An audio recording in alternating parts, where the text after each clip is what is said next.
Hey friend, I'm Danielle Damrell, and I am so grateful that you're listening to the Created Worthy podcast. This show is all about honoring the life stories of women from different ages, beliefs, backgrounds, and experiences. Everyone's got a story, and instead of getting stuck in the trap of unworthiness, this is a safe place for stories to be shared. On this show, we chat about the transformative power of creative processing too, and how we can utilize our God-given creativity with intention to heal, grow, find joy, create simplicity in the midst of our chaotic lives. So pull up a seat at our table because we are all created worthy. Hello, welcome back to the Created Worthy podcast. Today, I am joined by another worthy warrior, Deirdre Palm Adams. Deirdre is the founder and visionary behind the brand Love How Good You Feel. She is a well-being strategist who is highly energized and passionate about helping others reach their full potential and live their best life. Not afraid of hard work, she enjoys a successful career in fashion, is a best-selling author, and leverages her entrepreneurial spirit in her e-commerce wellness and natural beauty business. Deirdre is a dynamic executive with extensive experience in driving strategy and leading successful teams. In her corporate career, she quickly rose to the top of both the fashion and social networking industries. She remains a high-energy mentor that thrives on transforming mindsets while helping others achieve a well-balanced, limitless life filled with abundance. Deirdre believes in living a spiritual life filled with joy and gratitude. She values family, friends, and of course is obsessed with her poodle named Rocky, who is the star character in her children's book series, The Adventures of Rocky. These heartwarming tales encourage children to believe in themselves and include two books, Don't Worry, Rocky, and Don't Be Afraid, Rocky. She's a Jersey Shore girl at heart. Deirdre enjoys the beach. She's at the beach right now, and life with her husband. Together, they create a life of love, laughs, and dreams. I had the absolute privilege of getting to know Deirdre over the last, actually almost a year, as both a client and more importantly, a friend, as she's walked through the process of sharing her life story in writing. I was honored to serve as the life story coach and collaborative book manager overseeing the Elevate 360 Mastermind book, Living All Out, which was released in August of 2023. This book is a look into the lives of 20 entrepreneurs who boldly decided to break free from the chains of burnout in order to elevate their impact and legacy. And guess what? It became an Amazon bestseller literally within hours. I am so proud of these authors, and I'm so inspired by their courage and vulnerability to share their real life stories. Deirdre, thank you so much for joining me today on the Created Worthy podcast, and I can't wait to hear even more about your real life story. Well, thank you for that really kind introduction. And I have to say that, Danielle, from the moment I met you, I knew that we were going to be soulmates. There's something about you. We're so aligned, and I just feel so comfortable with you. So I first and foremost, I'm so appreciative of you as a friend and also as really a supporter to that final book that we just wrote and just released. It was really a great story to tell, but I needed someone to help guide me along the way to make sure that I was hitting the right points and saying the right things. And, you know, a lot of times you have this fear of exposing yourself, and you just made it so comfortable. Oh, so I good. Vulnerability is like the core of so much growth. And I think we really focused hard on that in setting an intention from the very beginning of like, what's your intention for other people to learn from your story? And I just remember you being like, I just want to inspire other people. I was like, well, all you got to do is be yourself then. And you did it. And I'm so proud of you. And you have the book actually, right? Yes, here it is. Here it is. For those on YouTube. Yeah, we'll talk about that. It's so amazing. I love it. These are all my co-authors on the back. It was such an amazing journey. and something that was life-changing for me in so many ways, and I'll never forget it. It changed me, for sure. It changed me. And It's the a little stories in bit the book, different than writing children's books, I assume. yeah, exactly. Yes, exactly. I have a couple of questions for you. Yeah. I would love for you to just take us back to you were just starting out in your career and Mhm. I think you went to fashion school first, right? Was that the first thing you Eh, did out of high school? I did. Yeah. Yes. Yeah, So I what wanted was your to. vision? So it's funny because I always wanted to be in fashion. In those days, I read, Vogue cover to cover, and I really admired the art of fashion. I loved it. Not necessarily the fashion that you saw in stores. It was more about the Vogue magazines and all the things that you would see in there. So I went to a fashion school. It was in Philadelphia College of Textiles and Science, one of the most famous fashion schools in the country. And I loved it. I loved everything about it. And I decided to do some time over in London and to really absorb some of that fashion experience that I could learn from Europe, because Europe has a whole different essence of fashion. And I loved every minute of it. I met so many of my best friends that we are still to this day best friends. There's 6 of us that we just we text every day, we go to dinner every day, and they're really such a memory from my initial years of growth. And they were such a big part of my success and sharing every moment, and we've all shared everything together over the years. But yeah, so I graduated from a fashion school, went to London, graduated there, and then I joined a department store. And in those days, there was a lot of department stores. The world has changed so much. But I wanted to be a buyer. I wanted to be a fashion buyer. What does So that mean? Because I have no idea what a fashion buyer is. so when you see the items in the stores today, there's actually a buyer that goes to market and chooses, I want more of that brand, I want more of that brand, I want less of that brand, I want more red tops. And the trend could be silver sparkle. So I want to add more silver sparkle. So it's just curating what the assortment, they call it, is going to look like in the stores. And you have to take into consideration not just what you like, but what the customer is going to like, because what Right. you purchase, you're responsible for the sales. So you Yeah. have to make sure that it's something that your customer is going to want to purchase and going to want to buy. So it was such a fun experience. I loved it.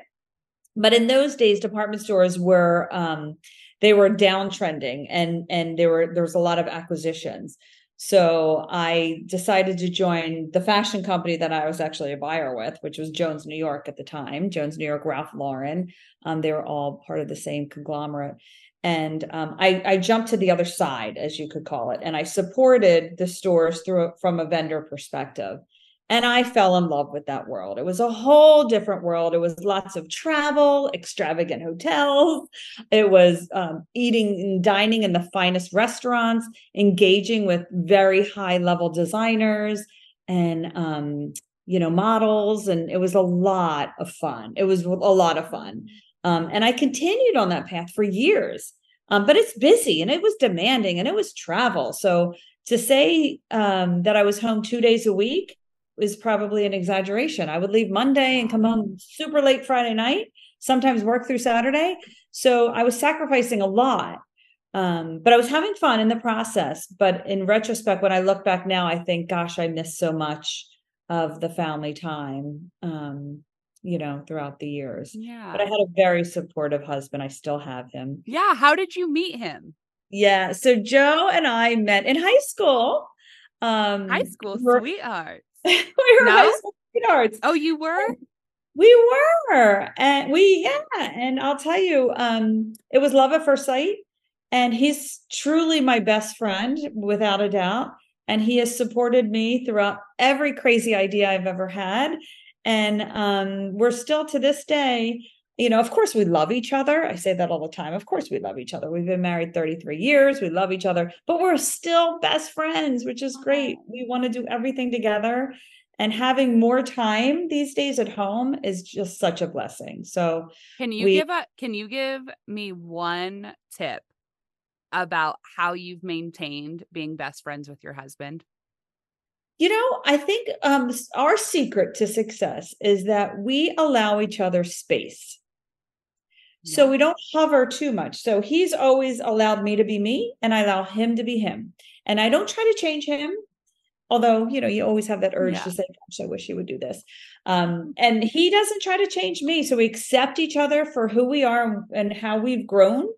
Through the years, we've just accept that and appreciate everything about that. So I don't put a lot of pressure on trying to make him something that he's not.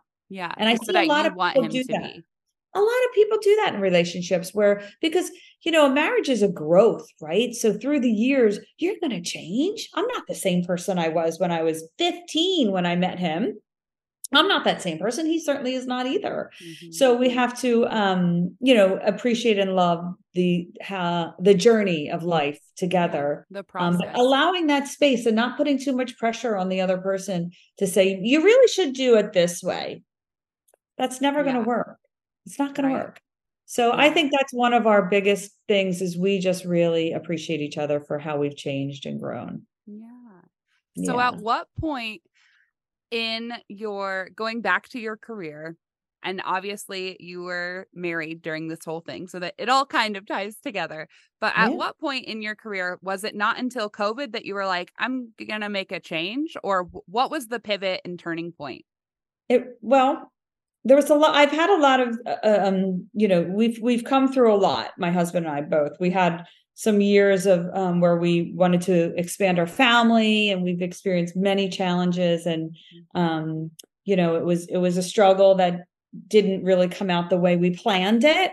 So that was a part of my life where I did step back at that time, and we did have to reconnect to making sure that we were okay with each other, and that having a family wasn't going to be everything to us. And because it was a decade of struggle infertility. So you went through infertility for a decade, and 10 years. Did you do infertility treatments and all the things? All the things. And we tried hard. And in the end, it felt like it was just maybe it wasn't God's plan.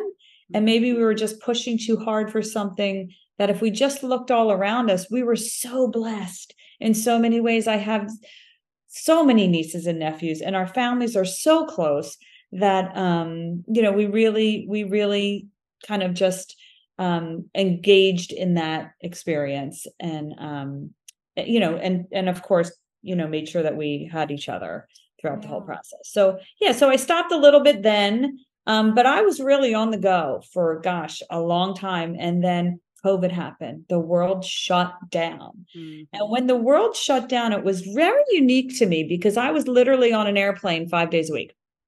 And then no travel. What? No travel, right? Didn't even know what that meant.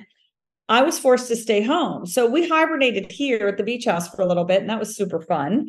And then I started to spend, we overcame the fears with my parents, and all the things with COVID. And I said, I'm going to go spend some time with my parents, some well-deserved time. And I'm so glad I did, because it ended up being the final year of my father's life, and the best year of my life, I have to say. We had so much fun together.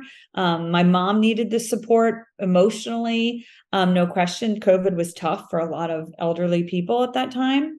And so I stopped and I really looked around, and I thought, there's so much more to life than fine restaurants and travel and all the things, right? Family is so important. Stuff. All the things. So it was really, it was an eye-opening experience in many ways to just be forced to stay home. So I'm grateful in so many ways for that. I know it wasn't a wonderful time for everyone, and it certainly wasn't wonderful for me in all ways, but it did have me reconnect to things that were very important to me. So that's, I think that we were just talking before we started recording about how like you can hold joy and pain in simultaneously at the same time, which actually, funny enough, was a concept that I heard for the first time from a guest that was on last season. Her name was Leah. She shared her story on Created Worthy, and man, she went through some really hard things. And she, in the midst of telling me this story, she was like, you know what I realized? And the Lord revealed to me was that you can hold pain and joy in your hands at the exact same time. And there's actually so much beauty in that. And there's so much growth to be found in that. And like, it doesn't have to be, I'm happy 100% of the time. And I'm not, there's no room for anything sad, because that's just denying that life is life and that there is pain in this life. There's sorrow. There are hard things that we face, but rather approaching it in a position of like joy, right? Like, but there's still joy, but God. Beautiful. I love that. And you never really appreciate how good things are if you don't experience those pitfalls. You have to have them. They can help you readjust and reconnect to you appreciate the good times so much better. Yeah. When you have those downsides. But yeah. Sure. So yeah, it changed a lot of things in many ways for the better as well. Is that when you started writing your children's books? So I'm not a writer, right? So I like, if you were to ask me 5 years ago, are you a writer? I'd say, I could write, but I don't know. I wouldn't say I'm a writer. But you're also humble, so. Well, it's true. I mean, honestly, I never aspired to be an author. But my husband and I spent a lot of time. We would get up early and we would walk on the beach with Rocky. And Rocky's our joy, right? She's the cutest dog ever. Yeah. And Rocky has a lot of fears. Everything scares Rocky. And an airplane would go overhead and she'd run home. The waves would crash on her. She'd run home. So, Rocky had all these fears. And I used to say all the time, face your fears, Rocky. Don't be afraid. Don't be afraid, Rocky. And my husband said, you should really send that message out, because you could help a lot of people with that message. Mm-hmm. I thought, what, really? So I sat down and I just started writing about Rocky is having all these challenges on the beach, and she meets some friends that she opens up to about her fears, and they guide her along the way. So don't be afraid. Here's my Don't Be Afraid, Rocky. Yes. This was the first book that we wrote, and the seagull, the starfish, and the crab really teach her lessons about overcoming fears and giving her the courage that she can do it. She can get through it. And it was just a fun project. And one of the most special things about this book is my dad was there with me the whole time. So I would write and then I would run it by my dad, and, it was super fun. But a really exciting thing about this book is, of course, what a cute cover, right? Is my niece, Lindsay Morano, is the illustrator for my book. Aww. And Lindsay is an incredible artist. She's not only an incredible, beautiful graphic artist, she's incredible with colors, and she sees things so beautifully. She's adorned my beach house with tons of her artwork. I love her artwork. She's a food artist. She's a jewelry maker. She's multi-talented. Yes, she's a creative through and through. So creative. She is so passionate. So there was nobody else I would have chose to be my illustrator in this book. And she brought Rocky's story to life so beautifully. And she's just a great business partner. I love everything about what Lindsay has brought to life in this book. So that book was fun. It was great. And we had a lot of fun with it. We downtown here, we did a lot of book readings and book signings. We brought it to schools. It was super fun. And then I met someone through community and collaboration. Again, I can't say enough about it. And it was through Melissa Hinault, who is one of my greatest mentors. I'm part of her mastermind group, and she introduced me to a woman who is a publisher for children's books. Her name's Miriam Laundrie. And she's wonderful. She's wonderful. Yeah. So the book, Don't Be Afraid, really starts off because I believe in the law of attraction. So overcoming fears is the bottom of the emotional scale, right? Fear. So you overcome fear. The next level is really worry. So we wrote a book, Don't Worry, Rocky. So fear is what you feel right now. I'm afraid. Worry is what's going to happen in the future. So worry is what you're thinking about happening. So Rocky started to worry a lot. So we wanted to help children not worry. And it was, of course, during a time where we're coming out of COVID, all these fears of kids going back to school, going back to life, the masks were on, there was all these things. So fear and anxiety and worry are hot topics today. So Rocky's message really we thought could help children. So I partner with Miriam for Don't Worry, Rocky. And in this one, she meets a clam, a jellyfish, and a dolphin. And they help her think about gratitude, being grateful for what you have today so you don't worry about what's about to happen going forward. Be grateful. So this book, again, super fun. Loved every minute of writing it. And a big part of this book was really sharing it to children through book readings and through book signings, and spending the time with my mom. My mom's my partner in my publicity of the book, and she helps me. We went to a lot of schools and did some book readings, and it was so much fun. So much fun. I love that. And even my daughter, Deirdre, she actually sent Ella some signed copies of her books, and Ella did her first book report of her school career. Is that what we call school career? Of her schooling days on Don't Worry, Rocky, and she rocked it. We made like a little diorama, and she brought the book to school, and she told all her friends about it, and she talked about how she worried, how she gets afraid sometimes. She told them about Don't Worry, Rocky too, of course. But Ella has been a kid who has struggled with fear quite a bit. We all do. So your books have been so helpful, and even just like explaining fear as a tangible thing for kids to understand, because it's kind of a complicated emotion. And it's something that when they can see a character walking through and overcoming being afraid, they can see themselves in that. And one thing that we talked about when you were writing Living All Out was how it's so incredible to see that your motherly spirit and the what God has planted in you through the story that you've walked through in your 10 years of infertility, you're now mothering, in a sense, so many hundreds, thousands of kids through your words. It's funny because honestly, Danielle, you helped me with that realization. I didn't even realize the connection between why children's books. I don't have children, right? All the things. It was like so strange for me.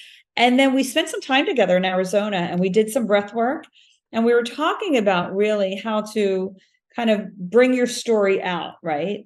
And at that moment, I realized, oh my gosh, am I speaking to my lost babies through my books?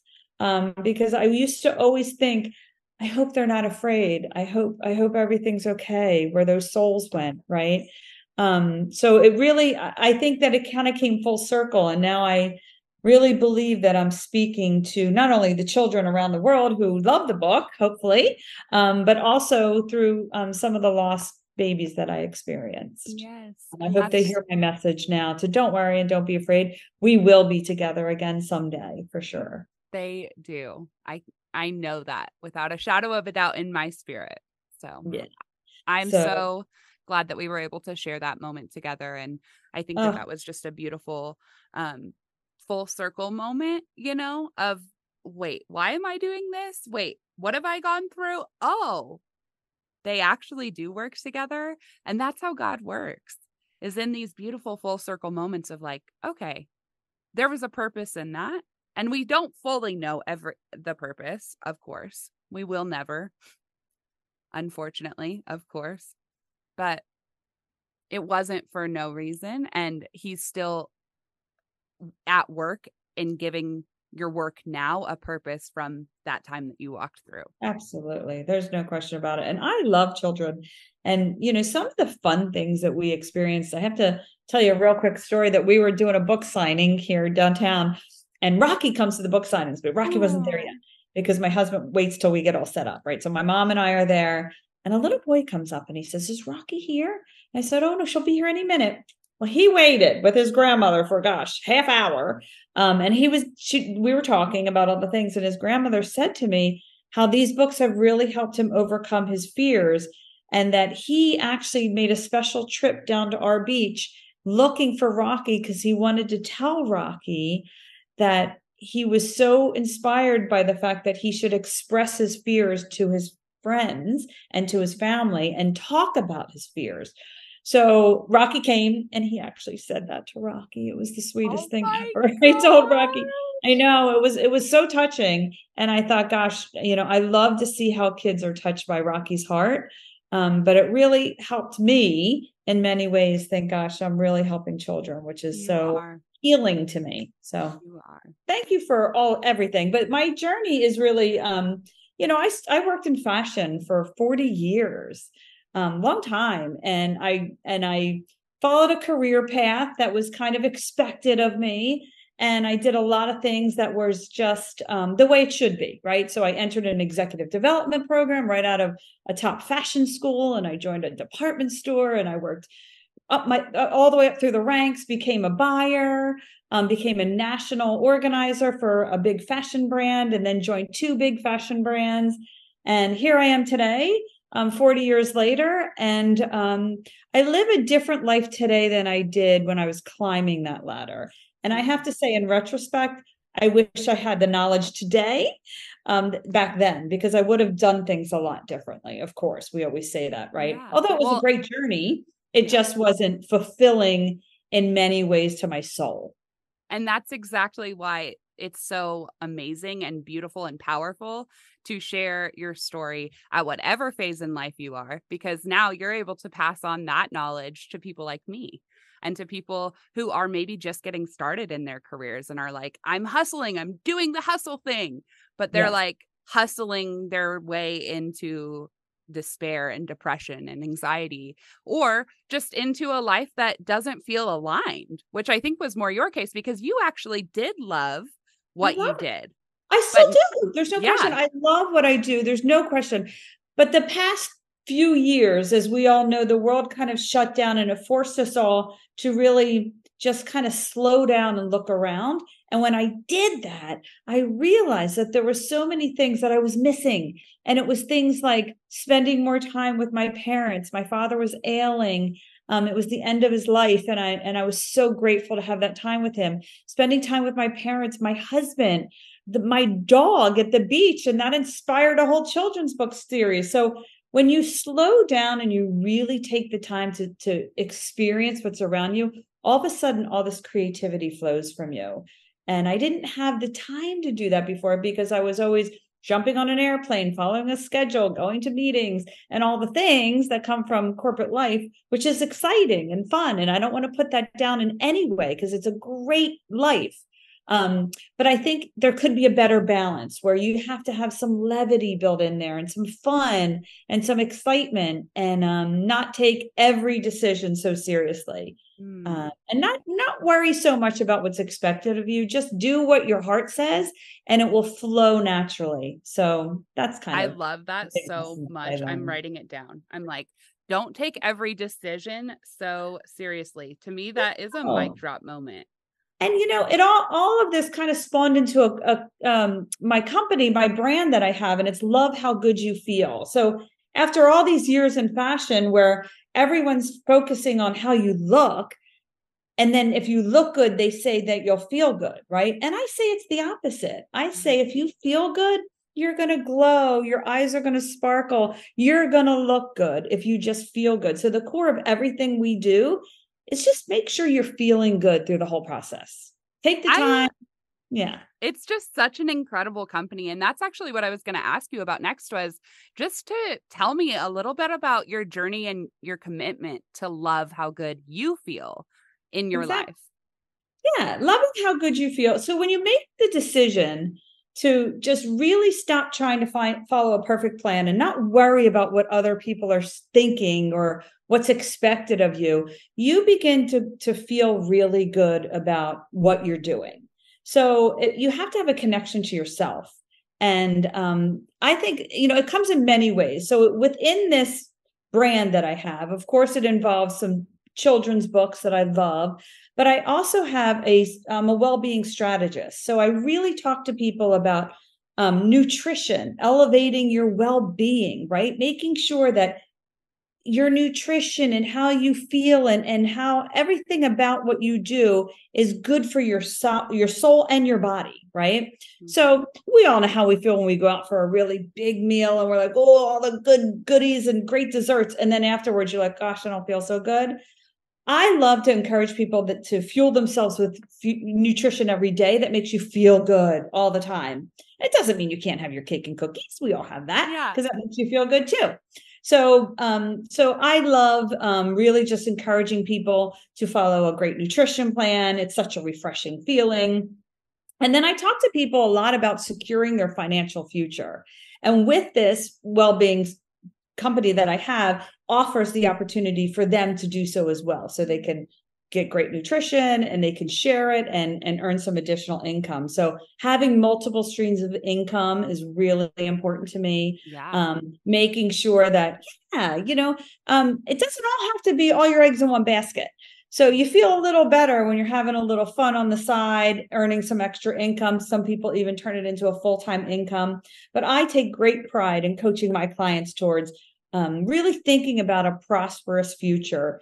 And as I'm looking towards the end of my career and I'm thinking, gosh, for my retirement, I don't want to sit around and watch Jeopardy, right? I want to get out. I love people. I love engaging. So for me, I want to continue this path of really supporting people to not only get great nutrition and love how good they feel that way, but also loving how good they feel with having some, additional income coming in. So that's really important to me. But the most important thing to me, what I talk about all the time, is having a positive mindset. So it's the basis of a lot of things that I do. Positivity and how you feel about the current situation you're in. You can always say, is the glass half empty or is it half full? If you always look at it as half full, you will always feel so much better about any situation that you're in. So when you fully embrace a positive mindset, you equip yourself with a potent tool that really can get you through all this adversity, right? Because we all have adversity. We all have challenges. So it's just really just life wasn't just like smooth sailing your whole life. Is that what you're telling me? No. And every day we face challenges. I mean, every day. And, I always try to focus on what's the good in there. And of course there's going to be, adversity, but how do we find that sparkle in there and that good? And if you focus on that, because, do you ever have a day where everything's going wrong and you're like, gosh, I woke up this morning on the wrong side of the bed and then this happened and then that happened and then that, and you continue to fuel that negative train. So if you can reverse it and say, what is one good thing? I woke up today, right? I had a good day. I woke up. Oh my gosh. So, I actually have on like taped to my ceiling. There is a piece of paper that I just wrote, what are you grateful for? Because I am not a morning person. I wake up and I'm immediately like, why? Why is anyone talking to me? Where is my coffee? Blah, blah, blah, blah. And I was in this goal setting group earlier this year. And one of the coaches in it was like, Danielle, you really need to start practicing gratitude because gratitude can genuinely change your mind. And there's science behind it. And I was like, okay. What does that mean? Science behind it. She's right. And we don't have that. Honestly, I'm not a morning person either. I wake up sometimes and I'm like, grumble. And then I see Rocky and then it's like, okay, all is good. But no, it's true. And just trying to find something that can, that you feel, and actually some people make gratitude lists. I don't.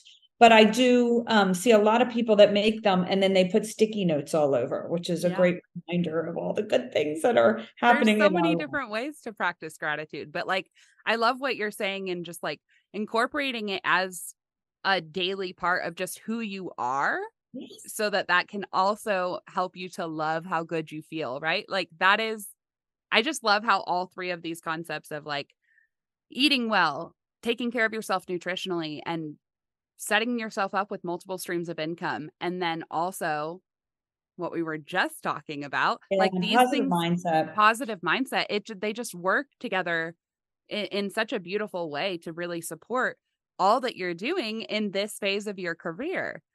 Yeah. So just to pivot a bit, to wrap up this conversation, creative processing is kind of my thing, and it's Yes. something that I talk about in all of my episodes. So just to give a quick overview, creative processing is activating your creative mind to process a certain intention. It's something that we all already do, but once we can pair our creative methods, the ways that we create, with an intention, we're able to find more joy, peace, clarity, and reconnect the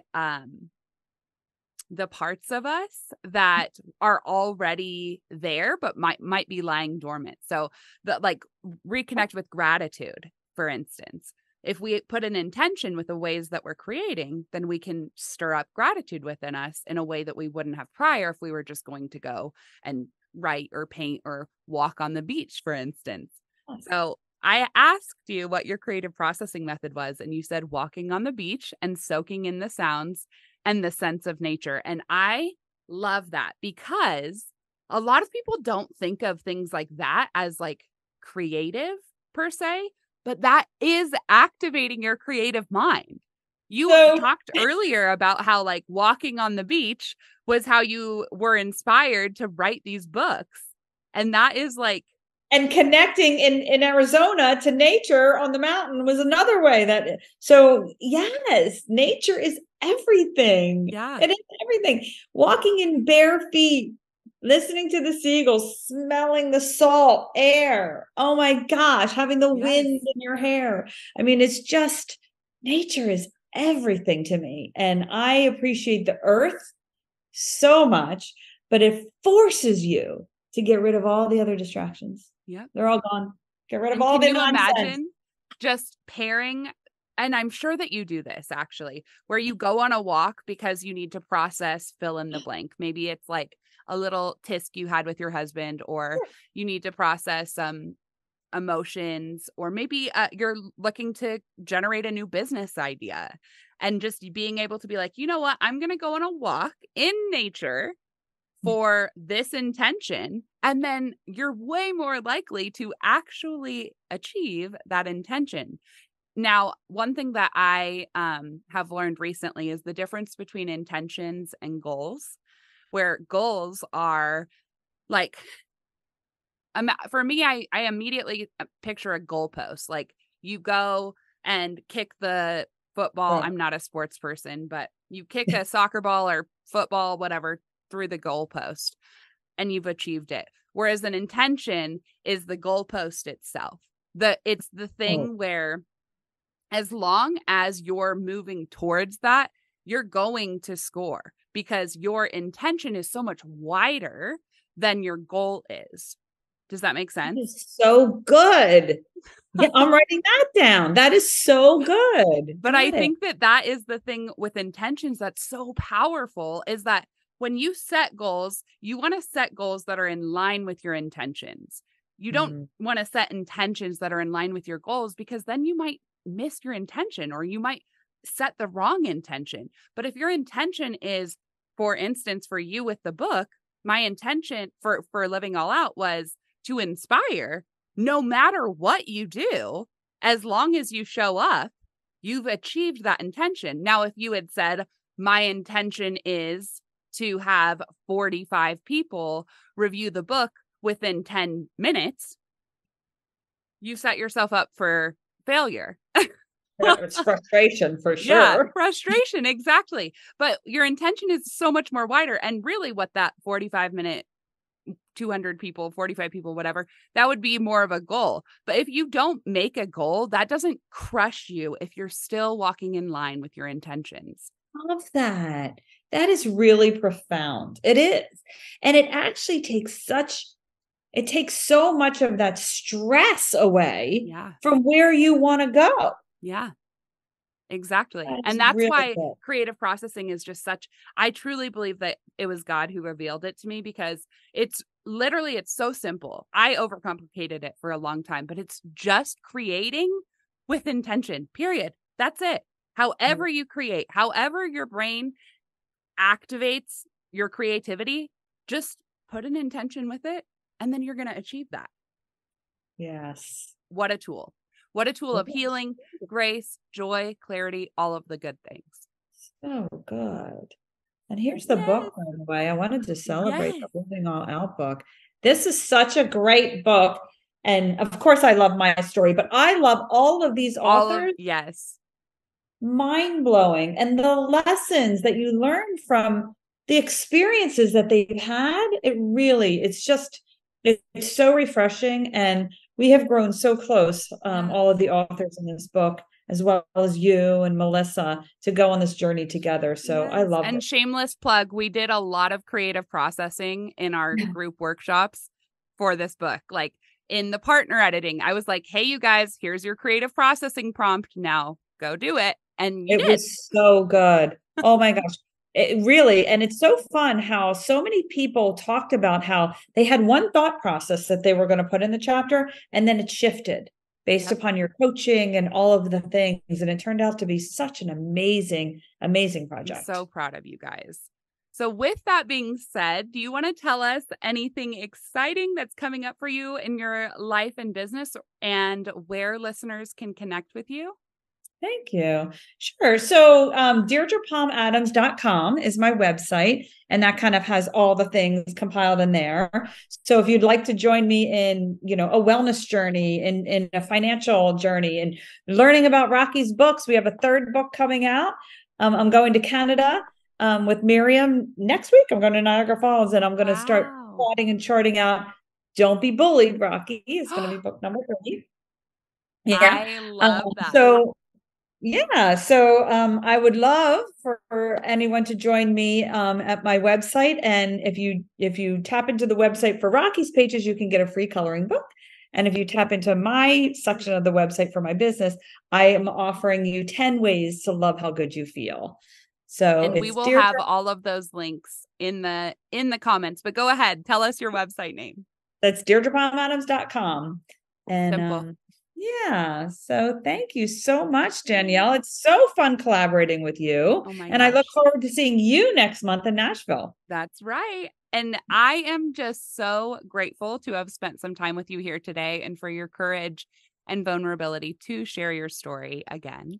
Your ability to express your genuine love and care for both children and adults through your writing, coaching, mentorship, and friendship is quite literally changing lives around the world. So I just want to encourage you to keep shining, my sweet friend, and boldly loving how good you've been created to feel. You are created worthy.